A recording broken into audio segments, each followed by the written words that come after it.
guys, good morning. Punta tayo sa work guys. It's 6:30 in the morning dito sa Norway guys.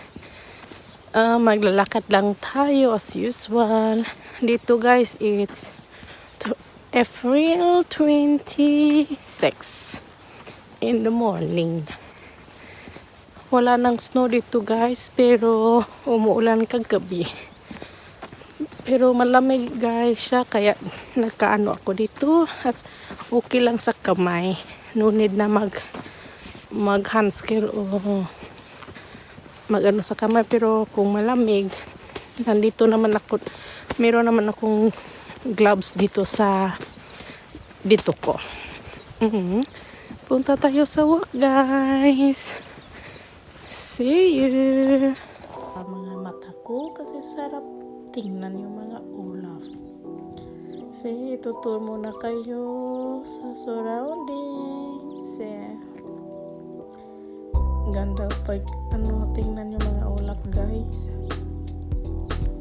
Aliwala sa mga mata. At saka with matching ibon pa.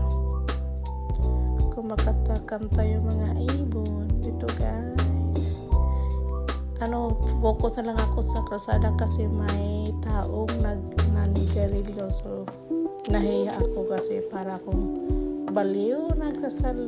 Hindi ako nagsasalita yan. Yung lang, tahimik ako. Para hindi maisip nila na baliw ako, nag-uusap-usap na wala namang kausap. Kasi ulap din. Nahingan ako niya yan, kaya pausa ako, break muna ako naglalakad. Pero okay lang kasi malapit tayo dadaan sa lagi nating daanan na hindi na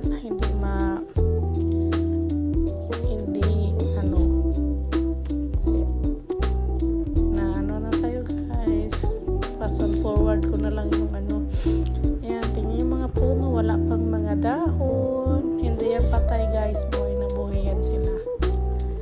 So ito yan din yung puno guys, yan sila sooner or later madadahunan din sila yan kasi malapit ng summer dito, pero April, pero still malamig pa rin.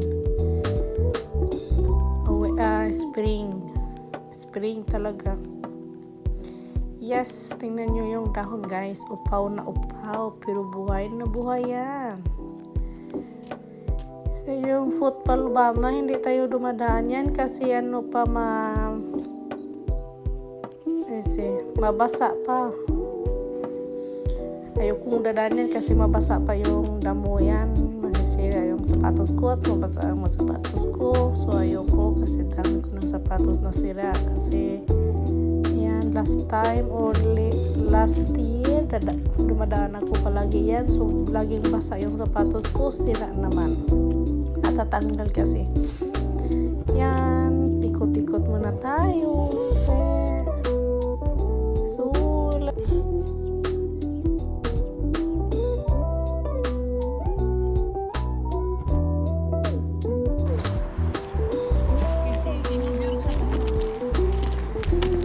Nabot na siya? Mag-video ko.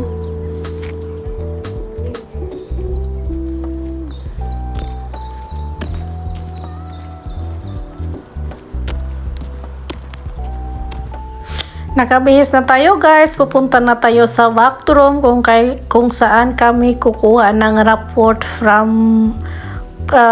Punapta Alanson night shift guys. So day shift so kukunin namin yung report from him na. So thank you for watching guys. Hada!